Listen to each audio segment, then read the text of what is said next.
Hi everyone, I'm here with Star Jasmine,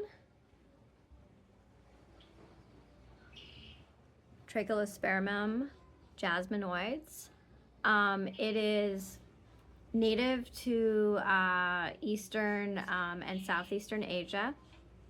Actually, before I forget, if you liked the date absolutes live from a couple of days ago, all the perfumes mentioned in that live are now 50% off in my gourmand sale, and that's in the Etsy shop. No code needed. On the website, the code is gourmand50. But I'm here to talk about Star Jasmine.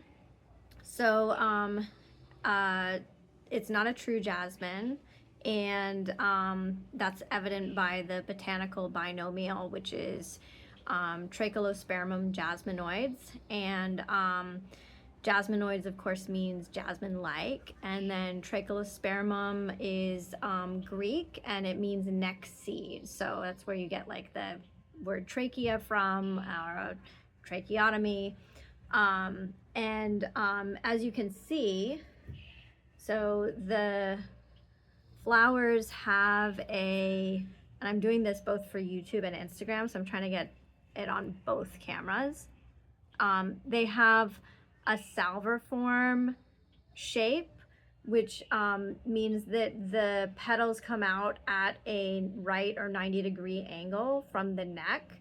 And then, of course, it's a neck seed plant. Now, it has like a jasmine-like scent. It's very, it has kind of a narcotic, like relaxing scent. And like true jasmine, which are in the Jasminum genus, it contains indole alkaloids. And indole alkaloids are, they can have psychoactive effects on humans. The genetic precursor to all indole alkaloids is tryptophan, which of course, like most of us know from like eating turkey. And then serotonin is produced by metabolizing tryptophan, and so indole alkaloids are also biogenetic precursor, or excuse me, tryptophan's biogenetic precursor to indole alkaloids, and so they're found in a lot of plants. Just by smelling the plants, you can get kind of a relaxing effect. Unlike jasmine, though, even though it contains indoles, it doesn't really have that like fecal bite. It's much more like languorous, relaxing scent. I think I've used that word before to describe Star Jasmine. And the flowers emit their fragrance through this, they're like pinwheel shape. The petals have a pinwheel shape, and they pump out the fragrance that way. The analysis of Star Jasmine, like the fragrant analysis, hasn't really, like with a lot of flowers, it's hard to identify using scientific techniques all of the aromatic compounds. And so that's why they often can't also be reproduced through laboratory synthetics, because all of the compounds haven't been identified yet. But we do know there are indole alkaloids. They also contain more delicate compounds, volatile organic compounds that degrade easily when subjected to analysis. And so, and some of those are triterpenoids. And then I'm just going to refer to a couple of notes that I have.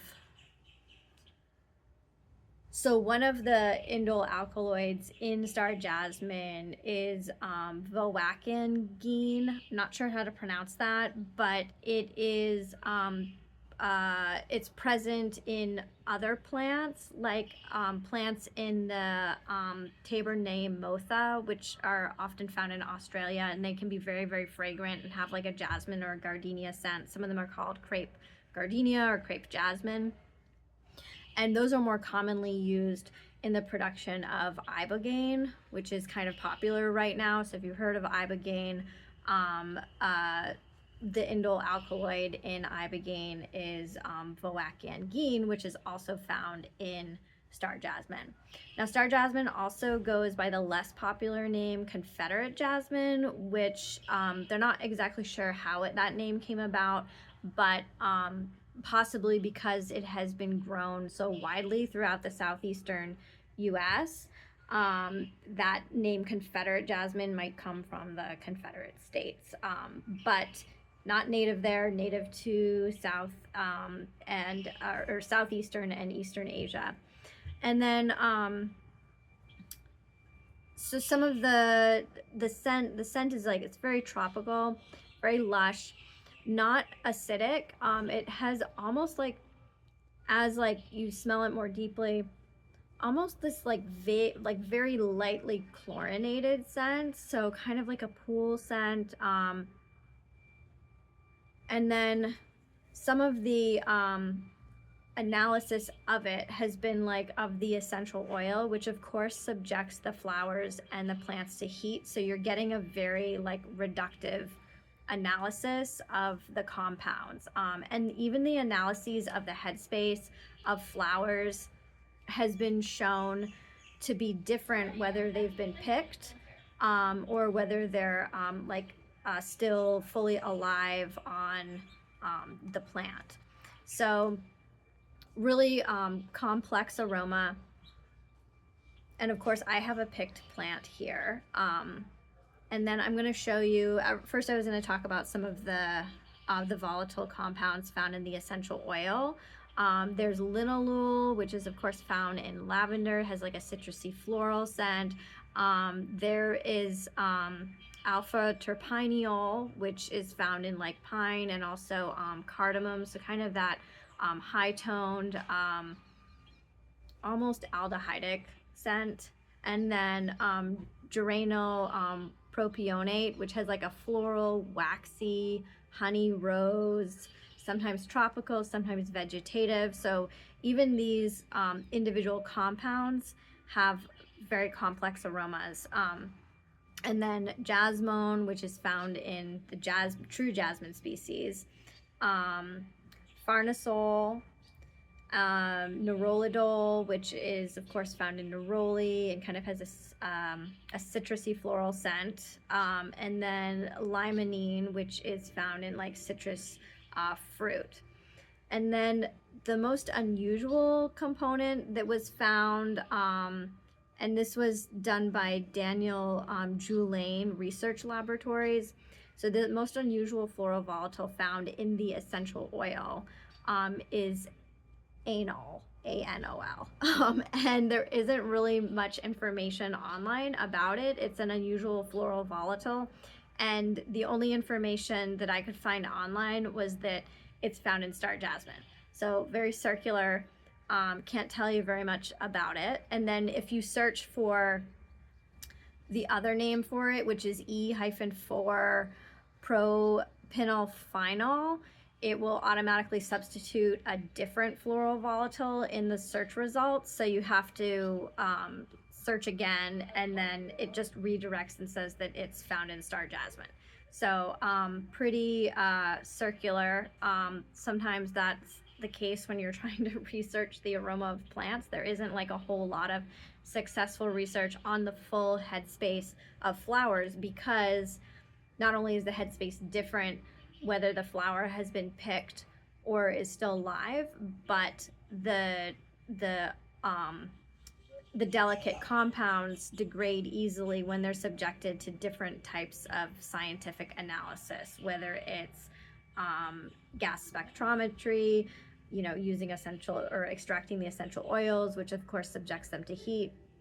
So that's kind of some of the information. I thought the indole alkaloids was interesting, the presence of those, and then that it contains the same indole alkaloid that's found in ibogaine. And then see if there's anything else I wanted to talk about more scientifically. I think that pretty much covers it. I was going to show you how I pick the flowers off the stem for essential oil. So hopefully this will still, it's been off of the plant for about 20 minutes now. So if you break the stem, I don't know if you can see that, there's a little latex that's oozing out. This happens with plumeria too. It's kind of hard to see, but so if you break anywhere along the stem, that latex is going to ooze out.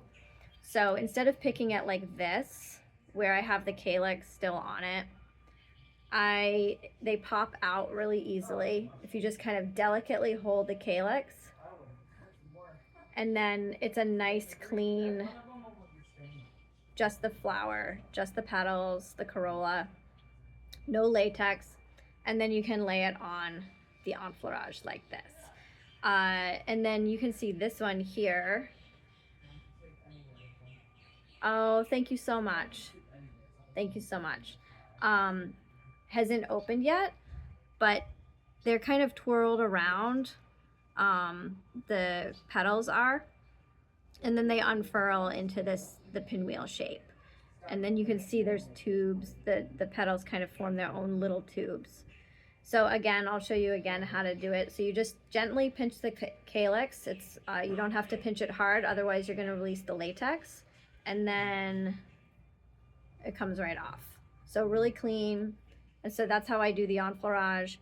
Sometimes I lay the flowers flat, facing down, and then sometimes if I have like an overabundance of them, I'll just scatter them on the enfleurage for the sake of time. I haven't really noticed a difference in whether the enfleurage is better if the flowers are placed face down versus on the side. If you think about it, when you walk by the plant, it's going to exude the aroma, whether it's like this or like this to your nose. So I don't think it really matters. You just want to be careful if you are doing a thicker layer of the flowers that you're removing any that get wilted, to prevent not only a decaying aroma being imparted to the enfleurage, but like any mold from beginning to form on your enfleurage. So if the flowers are flat on the pomade or the core, then that's not really going to happen because you're only doing a single layer, and they tend to shrivel up and not get they tend to desiccate, so there's not a lot of like moisture being collected. So that's just one thing to think about. They can stay on, especially if you're just doing a single layer, where they're not really piled onto each other a lot. You can leave them on for more than 24 hours. That's going to vary depending on the humidity in the environment that you're doing the enfleurage and the heat. So I tend to do mine in like the basement or the cellar where it's cooler. And then there's something else I was going to say. I can't. And then it doesn't really matter when you pick them. Like this one, you can tell wasn't as open, still very fragrant, and perhaps going to last longer on the enfleurage because it's just beginning to open. So yeah, I thought I had one other thing to say about it, but now I'm kind of spacing out. And then when I remove them, you can just kind of brush them off of the core. Just brush them off of the pomade, and then look and see if there's any residue. They do sometimes get aphids, so that's something you want to watch out for being on your enfleurage, and clean those off. But yeah, just such a lovely, enjoyable scent. And that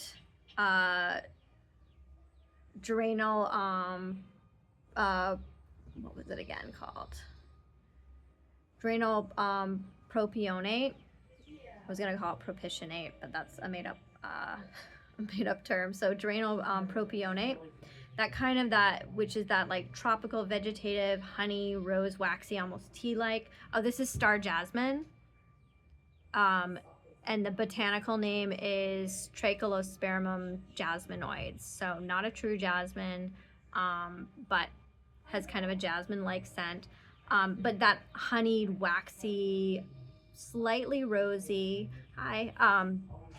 vegetative, or like vegetal, but the vegetal is so minor, so don't let that turn you off. And I kind of think of that as probably what's responsible for what I'm detecting, or partially responsible for what I'm detecting in like this slightly chlorinated, thank you, scent. And so really just a lovely tropical lush aroma, very relaxing. Can't help but wonder if the indole alkaloids and like the way that our brains respond to them, even though it's not being metabolized through like digestion per se, although you are taking the aromatic molecules into your body through your nose. Can't help but wonder if that's responsible for some of the relaxing effect just by inhaling it from this plant. And then still kind of mysterious in terms of what's responsible for the complex aroma of it specifically. It's a really nice one, even though, you know, the headspace of flowers does change when you pick them. How much we're able to detect of that with our personal noses depends from plant to plant, depends from person to person. This one for me is pretty spot on with the enfleurage, and the benefit of the enfleurage is, and I've never done an essential oil of it. I have done, let me finish what I was going to say about the enfleurage.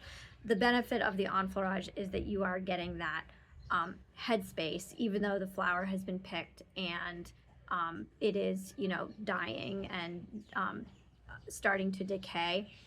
The true aroma of the flower seems to persist as long as you're being meticulous about removing anything that is showing any signs of offness.